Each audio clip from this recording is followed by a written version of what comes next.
Welcome to the Business Shop Podcast, where our guests speak on meeting the challenges of entrepreneurship, as well as offer tips and advice on business, marketing, technology, and more. Whether you are a newbie or a seasoned professional, this episode is for you. I am your host, Audrey Wiggins. Let's chop it up. Hello, Chop Squad. I'm excited today. We're going to chop it up with Matt Shoup. He's speaking to us from Loveland, Colorado. And yes, I had to get the background. Matt, real quick, what's the background of Loveland? Real quick. Loveland, everybody sends their mail here on Valentine's Day, and you get a cute little stamp for the Valentine's Day. It's the land of love. So you can buy little hearts that you can write a message on, and they put them up on all the street posts. So that's one of the things that we're known for here. All right. Thanks for that. Okay. Other than that, Matt is a Jesus follower. He's a husband, father, and award-winning serial entrepreneur. That means he's serious. Okay, folks? All right. He's an author, a keynote speaker. He's a Spain aficionado, aspiring paella chef, Brazilian jiu-jitsu black belt, and is a Spanish coffee addict. He's probably a Spanish coffee snob. That's really I'm a snob. I am a snob. I will own it. I love this stuff. I'm very picky about my coffee. Yes. Okay, this is getting fun already. We haven't even started with the first question. All right. Matt's entrepreneurial journey began at the age of 10 when he started a lawn mowing business and earned $200 for a boombox. I love it. He earned the money. Okay, this is what I want. I'm going to go out and I'm going to earn it. Okay. It was then that Matt discovered his passion and love of business. 10 years later, while studying at Colorado State University, Matt was recruited by a college painting company where he learned even more about sales, marketing, and business operations. Matt made lots of money in college and spent 3 times what he made. Isn't that always the case? Man, we got to grow up. We have to invest at some point. Okay.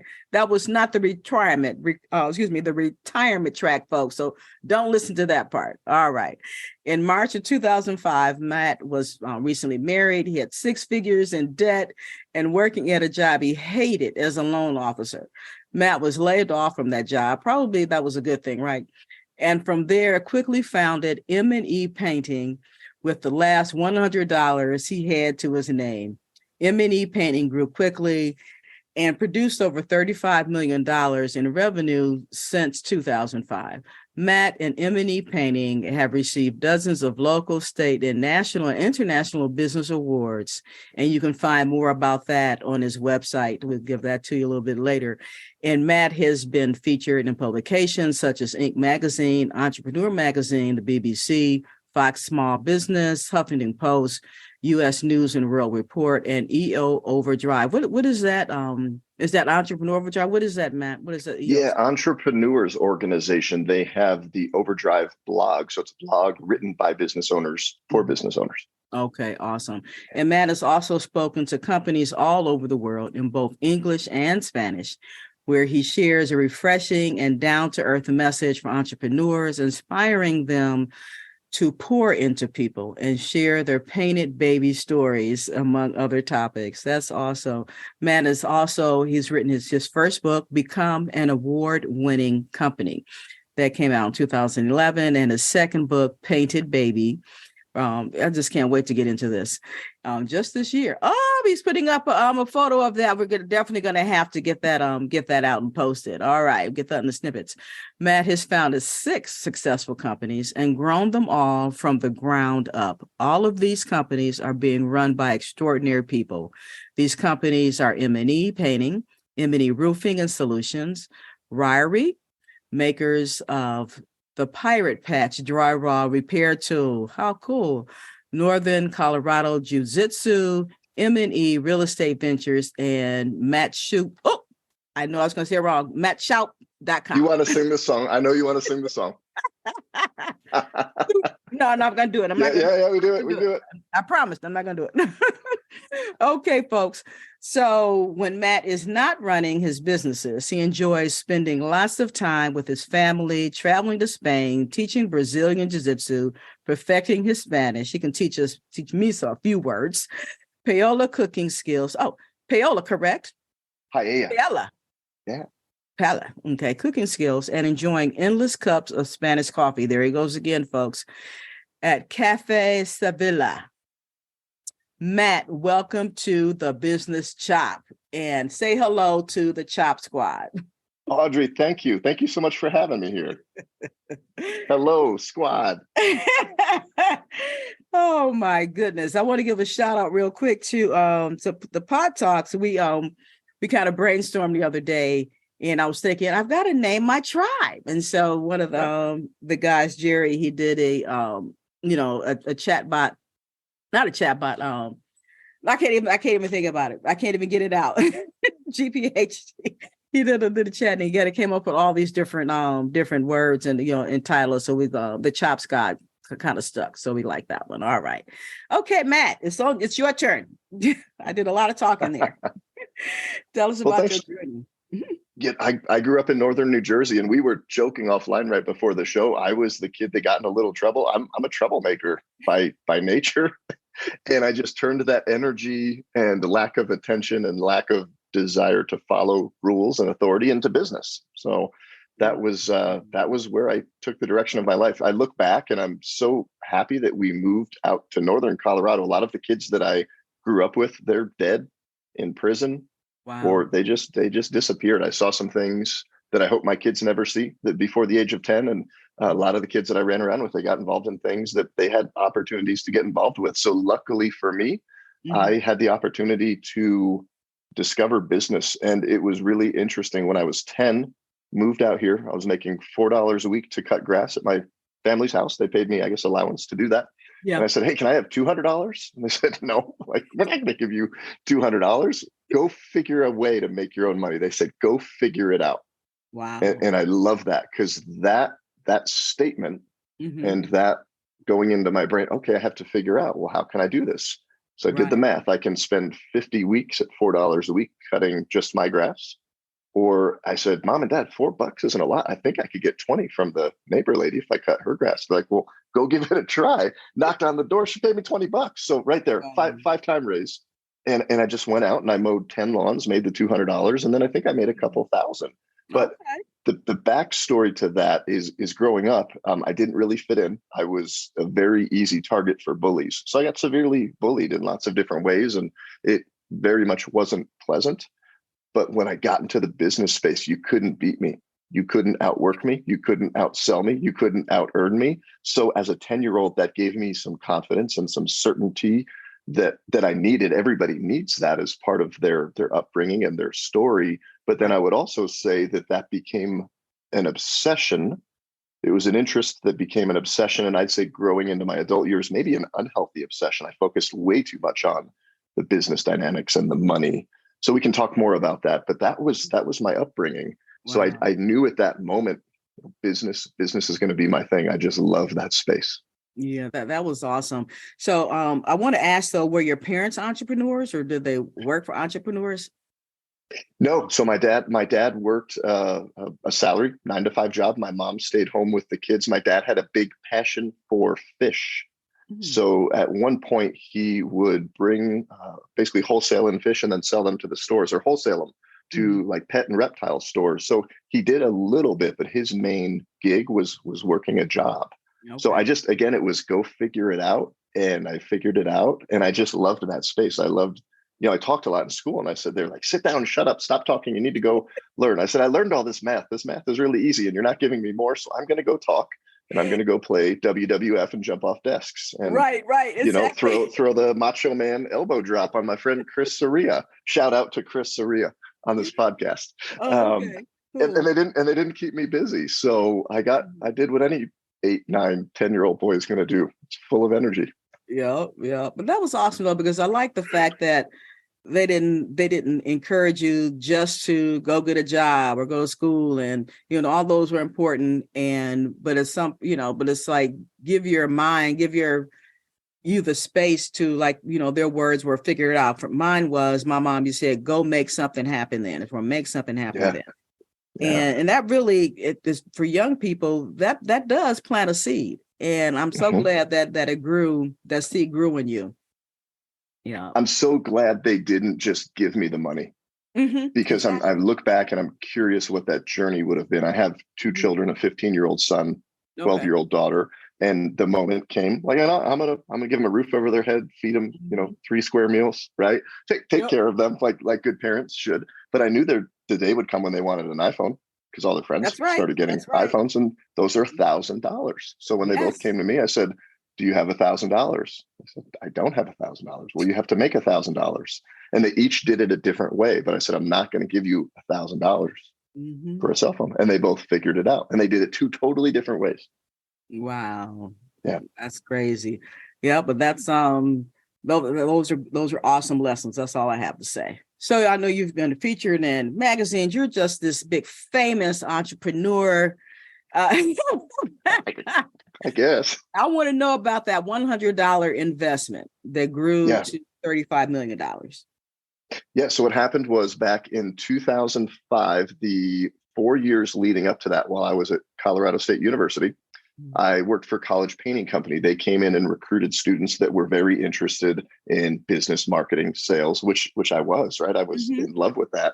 So I Yep. worked for them and I made a bunch of money, but I spent more than I made. So I meet my college sweetheart, now wife, Emily, in 2002 after a semester in Spain. And then we get married in 2004. We got paid by the bank to buy a house. Do you remember those days where they literally give you more money than the house was worth, put Oh, you in the yes. house? Yeah, Yes. so I'm upside down in a little condo, and I end up leaving College Painters because painting's not a sexy business. It's hot, it's dirty, it's in the summer, it's the trades.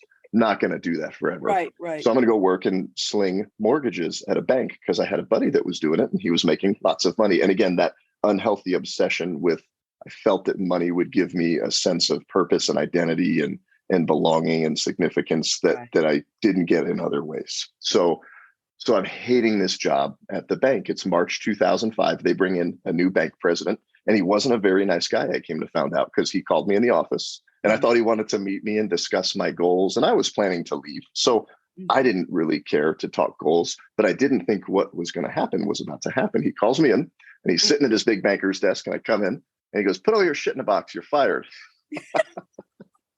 and he said it in the most cruel. I'm laughing about it now, but he was cruel. He was unkind. And then he followed that up, as I'm still in shock, with, "Maybe you should go back and do that painting thing." And he cinches up his little banker's tie.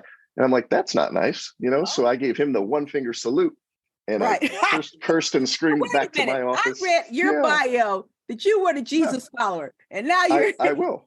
I am a Jesus follower, but I gave him the middle finger because he told me to go do that painting thing. And I'm not perfect, and I was sinful. Me either. And I'm I'll a Jesus admit follower too, and I'm absolutely. not perfect. Yeah. I was at the store the other day and I saw a cute little thing. I'll send it to you. It says, I love Jesus, but I drink a little. Okay, yeah, definitely send that. I cussed at him. I did. I was pissed. But the truth is, I was very angry from my childhood. I was getting bullied. I was getting pushed around. I was always told I wasn't good enough. And these teachers and these other figures that should have been encouraging me and pouring into me, like, the things you say to a kid, they're going to remember forever. And they would tell me, you're gonna end up in jail. And it's like, I wonder if the kids that went to jail and died just believed that about themselves, because that's what these teachers, and this was back in the 80s in New Jersey, like, they'll take you to the back cubby, get in your face and push you up against the wall. It's like that's how it was. It was old school back then. So I put my shit in a box and I said bye to my friends, and I gave them the middle finger, and I walked out, and I was so angry. I was talking about just being angry. My default emotion was anger. That's I saw a lot of it growing up. That's how I behaved. And it's really interesting because I'm standing there in the parking lot, take the tie off, never wearing a tie again, not going to work for a guy like this. You're just rebelling. I was rebelling, and I said, I'm a business owner right here, right now. I'm going to step into this parking lot, get in the car, and now, oh crap, I got to tell Emily something when I get home. There's a 12-minute drive, and I'm a typical man, right? Like, there's a problem. I don't care how you feel about it. I just need the solution to the problem. So I have to have a solution. And I called some painters from college painting days. I said, guys, we're going to be busy in about a month. So, and one of them goes, did you get fired from the bank? Because I knew they'd fire you. And I said, yeah. And he goes, did you flip them off? I said, yeah. They knew. So I get home, and Emily says, you're home early for lunch today. And I go, yeah, I got a permanent lunch. And The guy fired me. She said, "What are you going to do about it?" It was a really quick conversation. She was Wow. working Awesome. part-time, $9 an hour. And, but I mean, I was making the big money, right? We needed like $3,000 in 30 days. And I Yeah. said, all I know how to do is knock doors and paint houses. Mhm. So I took that last $100. This was your initial question. That was the minimum deposit amount you needed to open a bank back in 2005, a bank Yes. account. So I Yes. opened that account. And I am a sell before you have kind of a person. A Mhm. lot of people ask me now when I speak and I'm coaching, they say, well, I don't have a lot of resources. How do I compete with the big guys? You sell before you have. That $100 turned into $25 of business cards from Kinko's. Mhm. And I immediately went out and started knocking on doors. And it wasn't, hey, would you be my first customer? It was, hey, we're going to be painting a bunch of houses in the neighborhood and we're going to be pretty busy. Your house needs painting. Can I give you an estimate? It was very assumptive, very direct, Yes. assertive. Hey, Came we're from, going to be if here. I could insert real quick, you came from a place of strength. Mm-hmm. We're going to be painting a bunch of houses. I love it. Yeah. Yeah. And just the words you choose are very, very intentional. And then when I land those jobs, couple weeks later, they're giving me half down. So I'm bankrolling the operational cost the business needs job by job to build it up. And then we did about $500,000 of top line revenue from March of 05 to the end of the year. And I really didn't think, Audrey, that I was going to stay in the business. I go, this is painting. It's not sexy. I don't know why I keep coming back to saying that. It just wasn't. And then we're sitting there. I go, wow, we can pay off like half of the debt that we have right now. I made 10 times more than I would have at the bank. And you can make a run at this. And the competition, it is the stereotypical, they're great at painting, not great at business. Mm-hmm. So it was nice to be able to insert a specific business model and selling proposition is, look, we're business owners first. You're going to get service. And obviously the paint job has to be good, but we're running a business here. We're going to communicate with you and take care of you. So that's how it got started. And then we became $1 million business in 3 years, multi-million 2 years after that. And then we generally do about $2 to $2.5 million a year in Northern Colorado. So yeah, to date, about $35 million worth of painting. And then I learned how to change that formula of don't spend more than you make. That's important. I had no financial blueprint.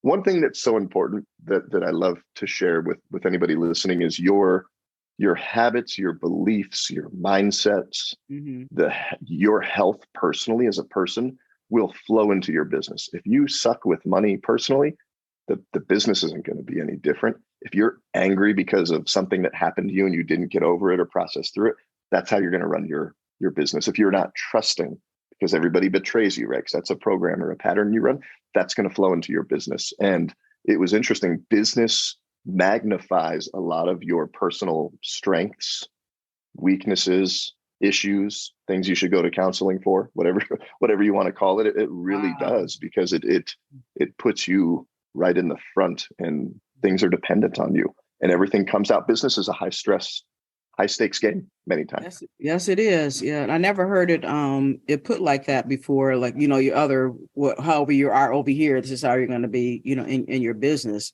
I think sometimes people take their business as a way of escape from all those things. And then one day, hopefully not too far down the road, they look in the mirror and they find themselves. And it's like, oh my goodness, that's not me. Mm-hmm. Business helped me to find myself because I was really great at business execution.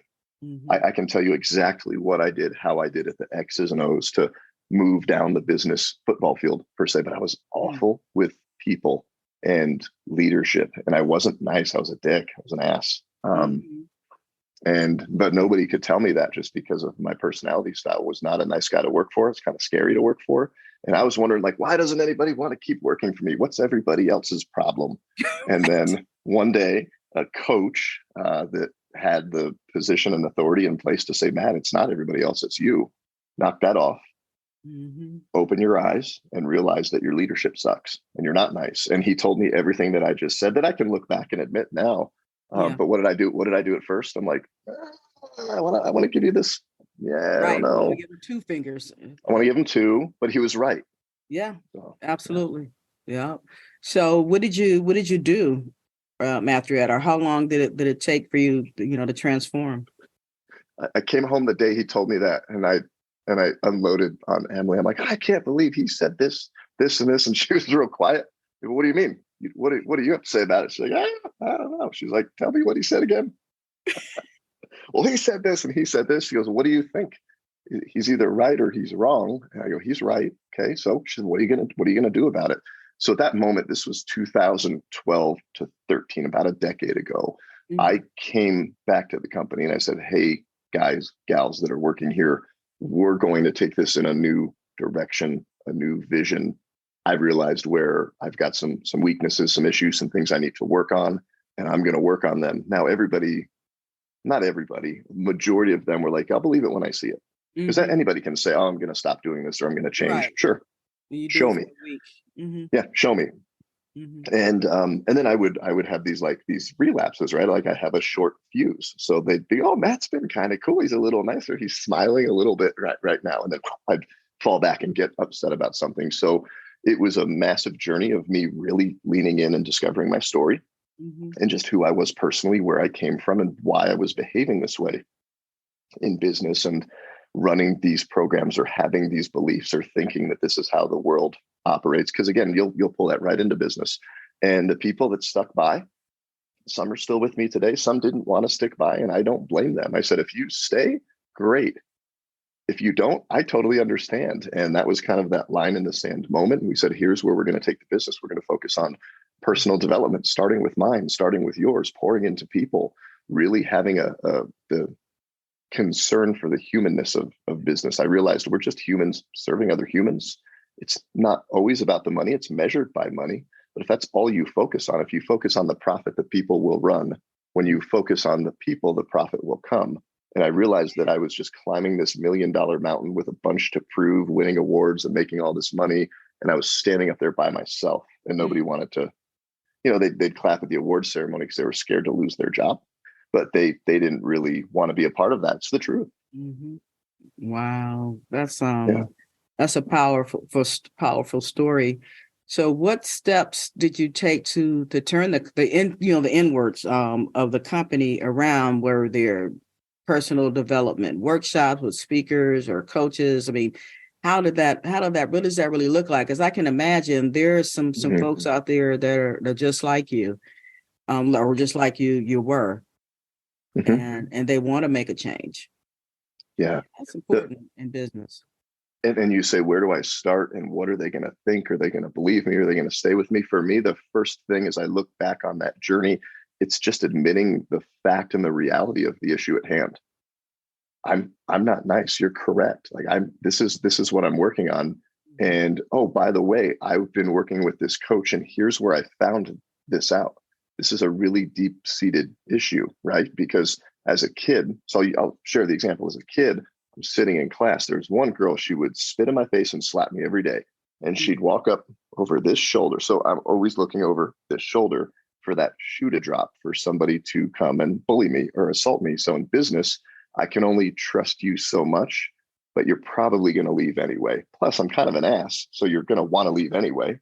So I'm fulfilling this prophecy that I'm creating. And when I realized this, they go, whoa, that's pretty deep. I've never heard you speak like that or do that kind of discovery. And then I said, will you please call me out next time I start behaving like this? Because I'm not going to be perfect, right? I'm still going to have these things happen. And then they started doing it. And I said, I promise I will not get mad. I will say thank you. So giving that space, making that admission, doing that work, sharing a specific example so they know it's a trigger. It's something that happens, and it can still happen to me. Like I still watch a little bit. So, but I understand that I'm running those patterns and those programs. And then I always loved when I went to a workshop, seminar, read a book, watched a video, to bring that back and teach that too and share that with the team. Because at first I was so excited about getting better. I wanted to take it all in. And they're like, what's Matt doing over there? I can see he's making these changes. I go, I need to share this with people and take everything. It's filling my cup. I want to pour into other people with it. That's right. Yeah.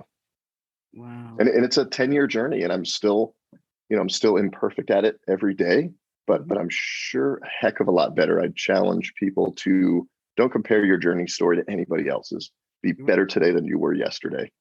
And That's then it. tomorrow will be better than you were today. And then look back after 30, 60, 90 days, a year, and you'll see changes. Yeah. Yeah. Because the only Yeah. person we really have to prove anything to or be better than or compete with is the person inside. Mhm. It's us. So you had to improve your internal customer service before you can really go out and make a grand difference to your actual customers that were paying. Mhm. Yeah. Because that inside Yeah. the culture of your business. Go ahead. Mhm. Yeah, I totally did. Because as the leader of the company, and you think of the different interactions that go on within a company, right? You have the intercompany dynamic of the Mhm. communication and the experiences between the leader and the team members. And then that leader, those team members, they go out and they're having the client facing or the vendor facing or the community facing. And one of the things that I found and I discovered, and I'll share and lead a little bit into this to paint a baby, Yeah. was we're so conditioned in business and society to paint a picture of perfection. So as I'm growing my business, I'm very angry and upset, and I'm a hard boss to work for. When I was going out and I got into marketing and sales mode, I was A plus, 5-star, happy customer, best this, top award that. The way I was selling, the way I was communicating with people was put the best foot forward.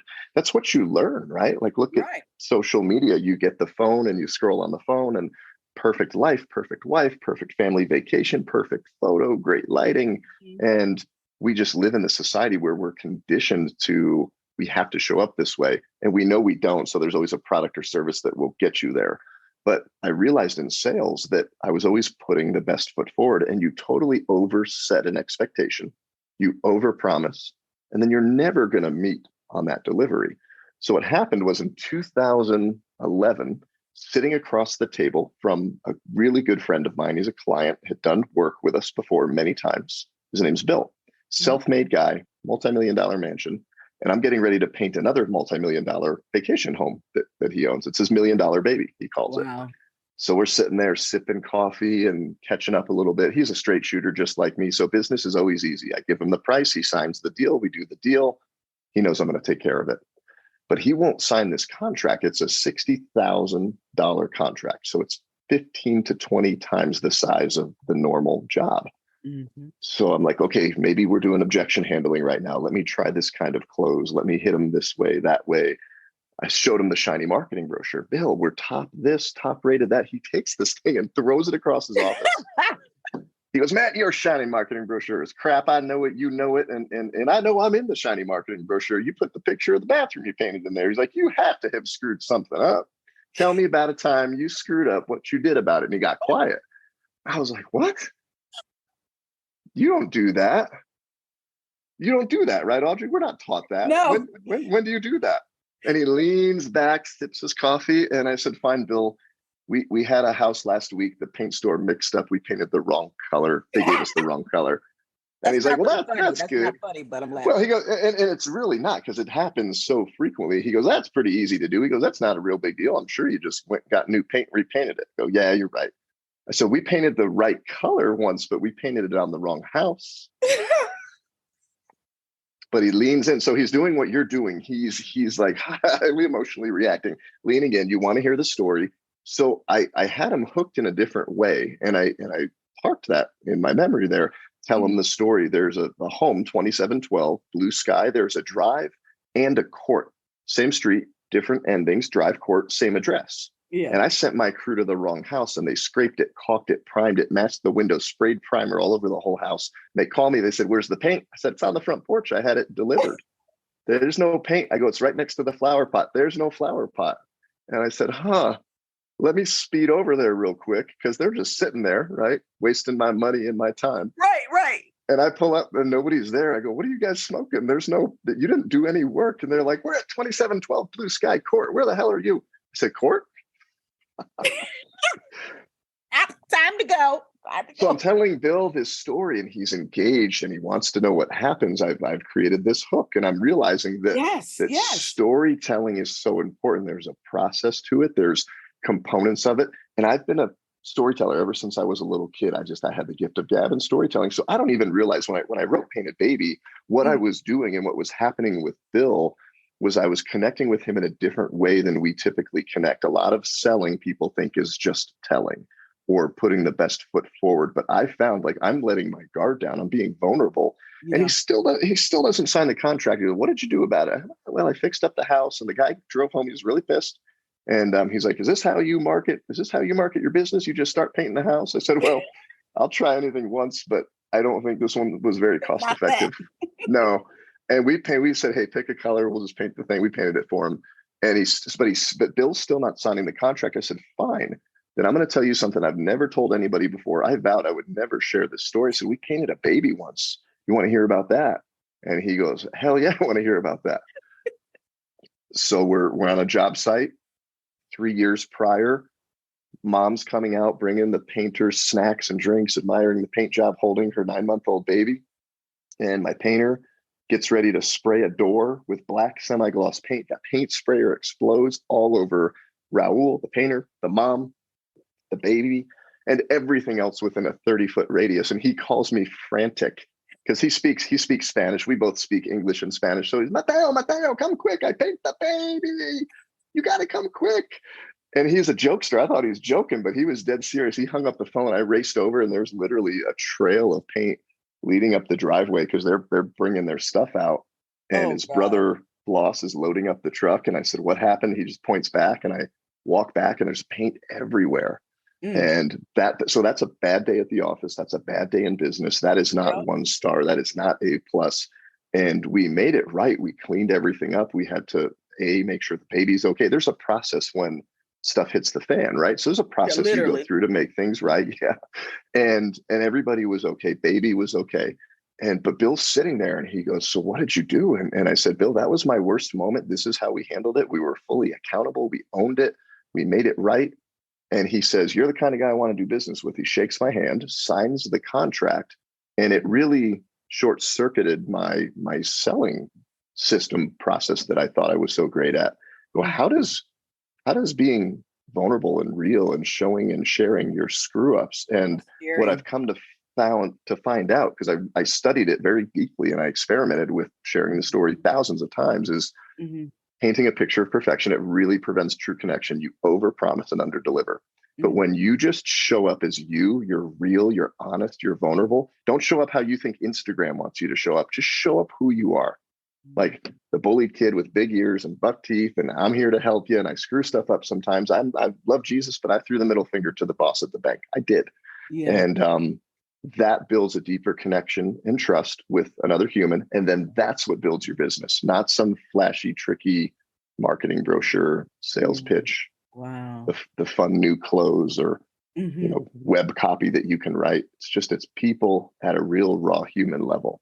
Yeah. Wow. So then, we did a marketing campaign. This is my daughter when she was 3. I said, I need to find a baby to paint and do it safe. So we brought her in, painted her, and then we did a big marketing campaign. And then I started this book like 7 years ago. It took me a while to get my second one out, but it just launched. And it's a challenge to business owners to be real and be vulnerable and just show up who you are. And not too many people are doing it. So it's an easy space, but scary space to dive into. Yeah, absolutely. Because, it goes along with being afraid to fail. You don't want to run people away either at the same time. But you're right, just being authentic, because at the end of the day, on the other side of the table, that person is no different from us. Yeah. They're still flesh and blood too. Mm-hmm. And it puts they're flawed. We're flawed. Yeah. Well, and when you get into what I've experienced and noticed is, there's all of this posturing, right? The social media posturing. Well, I've got to get my best post or picture, reel, whatever. So you're in this sales engagement. Well, I'm A+ this. And then the person on the other side, well, can you do this for me? And it's just this constant elevation. But then you go, you know what? Like, I screwed up. I did throw the middle finger to the banker. Yeah. And this guy goes, well, I love Jesus too. And I did that. Oh, so we're equal. We're both not as perfect as we're trying to pretend that we are. And then you can just have a real conversation, and those conversations lead into, being a man in business, we can't be vulnerable. We can't let our guard down. We can't cry. We have to be tough. That's crazy. I've sat with so many men. I share Painted Baby, and that kind of breaks the ice. Mm-hmm. And then they go, yeah, I'm drinking too much right now. Mm-hmm. Cool. Been there, Yeah. been there. Want to talk about it? Mm-hmm. Yeah, but I don't have a place to do that because I've got to be put on all the time. Right. That's a good lead in to talk about your book and your other books and your businesses that are going on. Wait, was that some Spanish coffee? I'm almost done. Yeah. I'm gonna send you some. All right, I'll cool. send you some. Yes. Thank you.